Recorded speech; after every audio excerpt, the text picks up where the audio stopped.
So one of the questions I've been asked is, how do you find your purpose? When it comes to purpose, what I always come back to is purpose is not a destination to find. It's a way of traveling. And what that way of traveling is about creating an alignment. So it's learning to really connect to who you really are and what you're really made for. And then it's walking in alignment with that in terms of your life, your work, and your leadership. So how do you find that place of alignment? The key concept on that is something called flow. And flow is an experience when you're really lost in the moment in a good way. That you feel really inspired, you're loving what you're doing, and suddenly you kind of look at the time and you go, oh my God, has it been like 2 hours?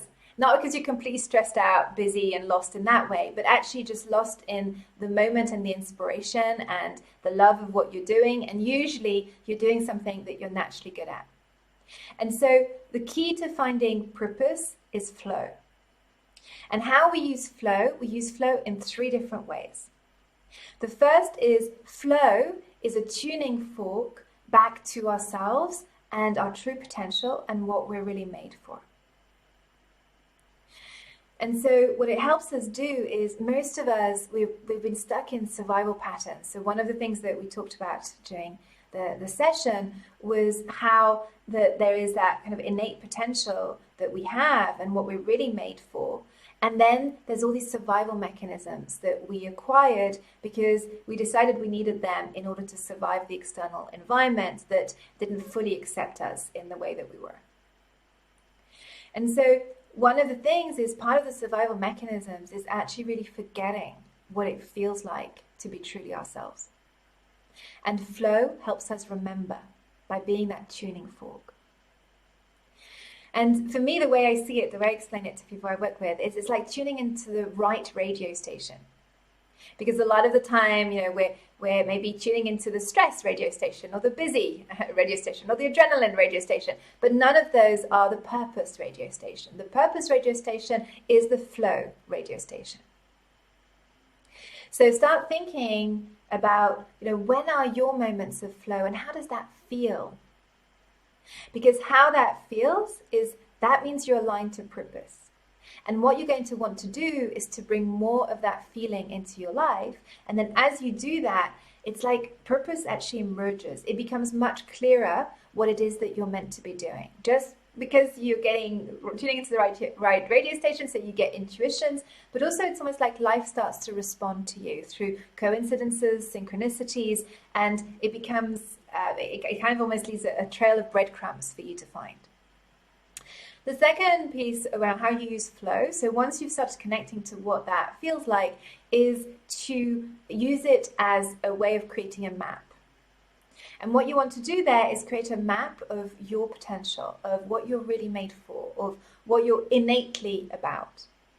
And how you do that is you take moments of flow, and it's like each moment of flow will have different pieces of jigsaw that are connected to your purpose. Remember, purpose is about expressing that true innate potential back in the world. So this enables you to create the map of that. So for me, when I did my career change from being a lawyer, and I didn't know what I wanted to do, and I was wondering what my purpose was, I went back to those moments, and one of those moments was taking pictures of people at weddings.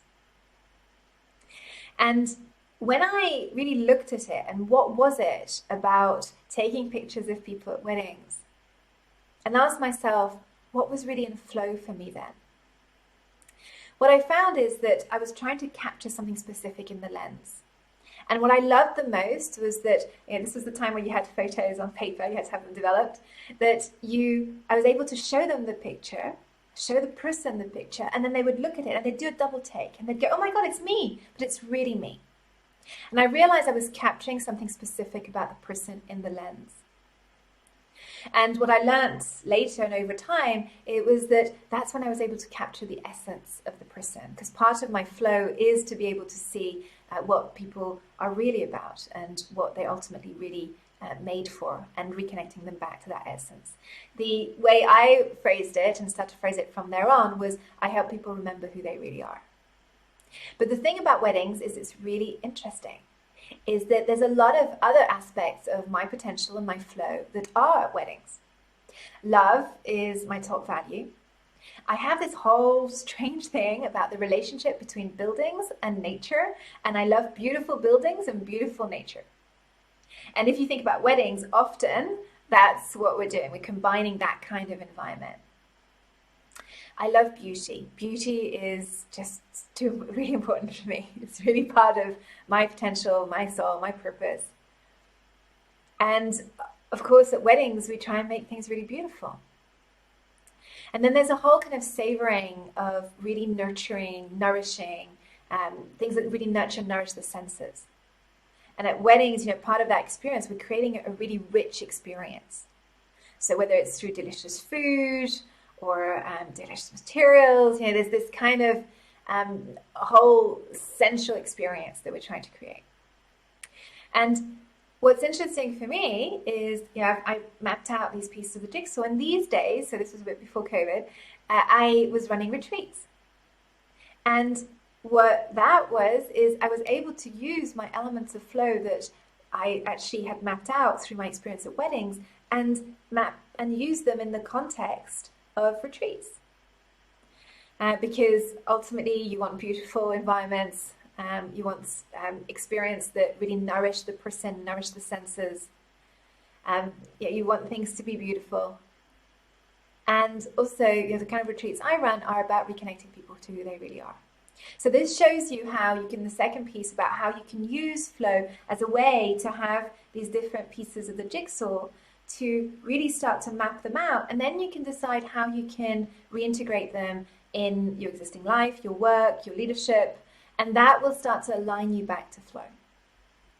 The third way to use flow in this whole finding your purpose piece is it helps you walk in alignment. And you use it as a compass. And how you do that is as you're thinking about things that you're wanting to do and choices that you want to make, you start asking yourself, is it in flow or not? And if it's not in flow, you get curious as to why it's not in flow. So I've had projects that have come to me, and the way, for example, the form they came in didn't feel in flow. So the first thing I do is I kind of check, I check in with myself, is like, well, is this thing never going to be in flow? Or actually it could be in a flow, but it needs to be shaped this way. And then I will have a conversation with the people and see if there's room for this evolution. And if there is, then no, it's a place where I can express my purpose and it's connected to living that. And if not at all, then I know it's something for me to walk away from. But I want you to really understand that real shift in kind of reflection on this, because for so many people, we tend to think that purpose is this thing outside that we've got to find. And what you are actually going to find is alignment within yourself about what it really feels like to be you, to be the essence of you. And then to have your purpose emerge, so notice the words emerge and active creation, what you do is you keep getting curious as to how can I reintroduce more flow into my life? How can I optimize my life for flow? And then what starts to happen is you'll start to have different experiences, and it's a positive snowballing effect. But at that point, then you are definitely in the purpose zone, and you are creating more and more things that are in purpose and on purpose. You're walking on purpose. There's one distinction I do want to make, because I think a lot of people confuse actually purpose with what I call calling. And calling is the area where you want to have a positive impact. So if you look at the world, the way I see it is the world is like a big garden, and it's a time where you pick your garden patch. And often people think that purpose is actually this calling thing, which is where do I want to make a positive difference?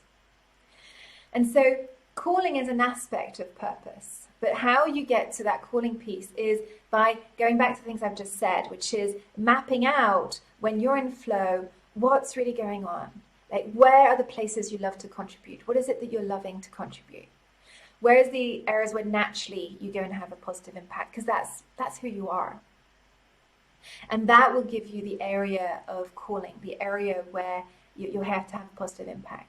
For me, for example, it was a really interesting thing when I was thinking of the concept of positive impact, is that I actually felt really guilty because for a long time, for me, I had positive impact that I needed to go into developing worlds and help that aspect, especially coming from being privileged, from being half British and half French. And it was really quite hard for me to accept that that wasn't at all where my flow took me.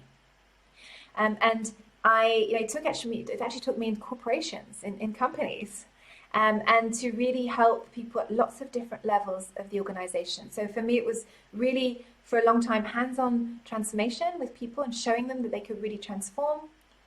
It was helping groups of people transform, and then it was helping kind of organizations transform. So for me, my obsession was always around transformation.